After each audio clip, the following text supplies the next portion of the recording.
Out of all of the craziness that 2020 has brought us, this might be the cherry on the sundae.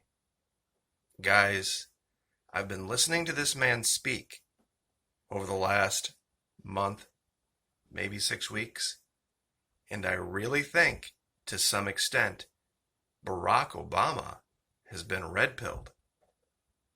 I know that sounds like a strange thing. Alex Jones and all the crazies from the alt-right made a cottage industry out of hating the man. Apparently, of course, he is exempt from forgiveness, but not Donald Trump. But in today's video, I'm going to just basically show one article. And the amount of content in that one article is going to make your jaw hit the floor. Now, set aside for a minute that literally within days of the election, the only thing he and Big Mike could talk about were the 72 million votes that Donald Trump got and how everyone needed to pay attention to that. Didn't say a word about Joe Biden. Didn't say a word about a mandate.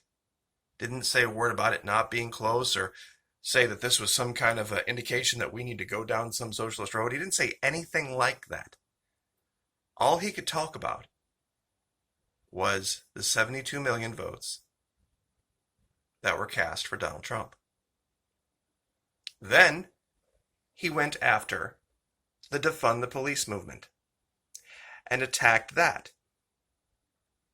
The squad literally lost their minds. He said that was a bad idea.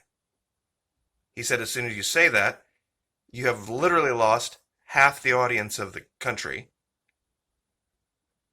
And that's just a sign of being an amateur. Now, those two things should make you sit up and take notice. But wait until you read this.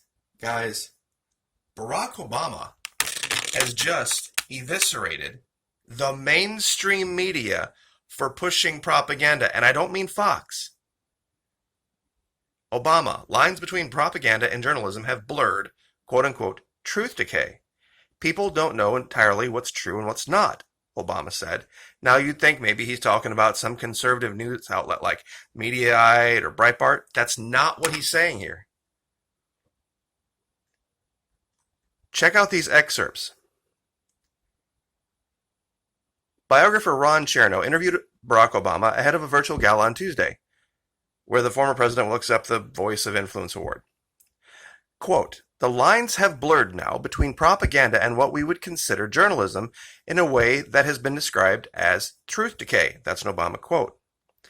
Now, he said, you've got an epistemological problem where people don't know now entirely what's true and what's not. Now listen closely. The old authorities and curators of what is factual are greatly weakened. The old authorities and curators of what is factual. He's not talking about OAN. He's not talking about Newsmax. He's talking about MSNBC, NBC, CBS, ABC. He's talking about their weakness. Quote, the former president added that the phenomenon is dangerous for our democracy, and he, quote, does not think that's going to be solved just by a new president. Let me zoom this in so you can read it closely. The former president added that the phenomenon of the mainstream media pushing propaganda as news is dangerous for our democracy and will not be solved by the election of Joe Biden. Quote, I think internally, news organizations and all of us culturally are going to have to think about what to do about that. And here it's acknowledged. He came under fire from progressive Democrats for criticizing the phrase defund the police. Now listen to this next. This is something that you would not believe Barack Obama would say. He said politicians sometimes, stoke, quote, fears of the other in the white population and might consider using more universal language in discussing racial injustice. Now, language is important here, guys. This is critical. Barack Obama, quote, What I think has changed, and we saw this summer, is because of people's witness of George Floyd. Because of irrefutable evidence? No. No.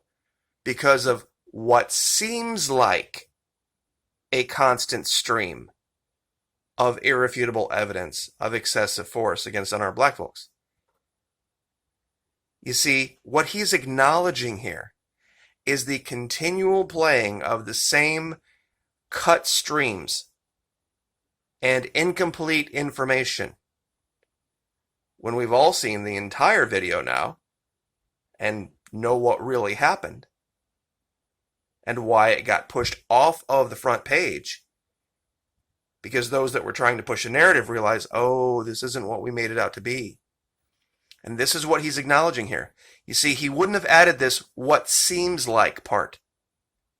He would have just said, maybe 7 or 8 years ago, because of peaceful witness of George Floyd, because of what is a constant stream of irrefutable evidence. This seems like part.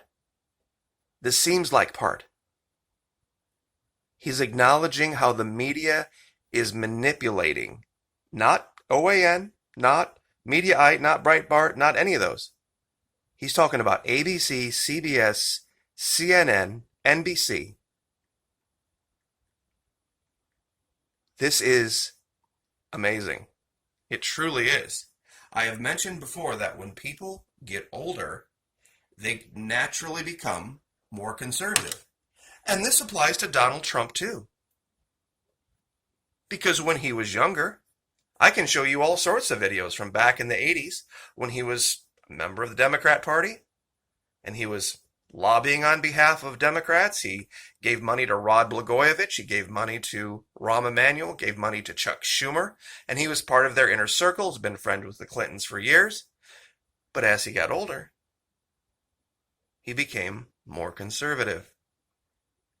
And now we're seeing this come full circle with Barry. You see, he was one thing when he was a community organizer in Chicago, when he was young. But now the words out of his mouth betray him. He's not liberal enough to be nominated to run for any office at this point. Not with today's Democrat Party, because it's gotten younger.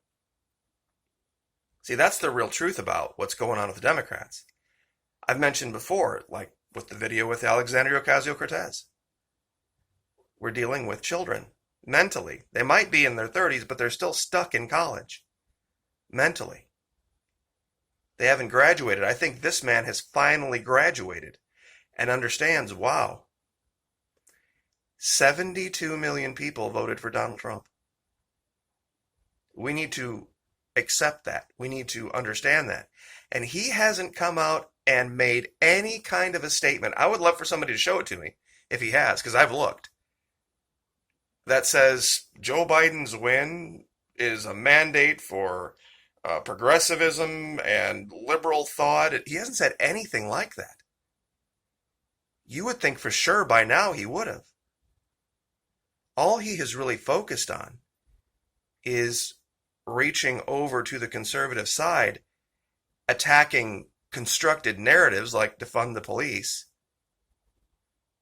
and understanding that the media is playing a game with propaganda. Does that sound like a liberal? Does that sound like a progressive? Absolutely not. They tell you to worship the media. Even here they talk about, the AP is called this, the AP is called that. And that's how they do their censorship here. And I think he really understands this. So I know it's not what a lot of people want to hear. A lot of people get a lot of comfort from their hate. A lot of comfort from knowing that that is over there and that's on the side opposite of me, and I know I cannot like that. But sometimes, guys, if you were willing to do it with established Democrat liberal Donald Trump changing his mind and changing his tune when he stuck his finger in the wind and said, hey, look, after 8 years of Obama, there's a big conservative wind blowing. I'm going to go run out in front and pretend I'm their leader. And then 4 years when he decides to pretend not to work with anybody, calls both sides all sorts of names, and then he's surprised why he loses an election. Guys, you can't really be surprised at that. So, anyway, you can go back and check my other videos, and I'll go look up the links. And first pinned comment, I will show them to you. And you can go step by step by step what this guy is saying. And you'd have to ask, why, if he was trying to be disingenuous, what would be the point? If he didn't really believe it, what would be the point? You would think this would be the time that he would be, jumping on the liberal team to go in for the big win, And he's not. He's not. Why? That's the question everyone needs to ask. That maybe we really did win in ways that we can't even comprehend yet. And I'll leave it there. Happy Sunday. Like, share, subscribe.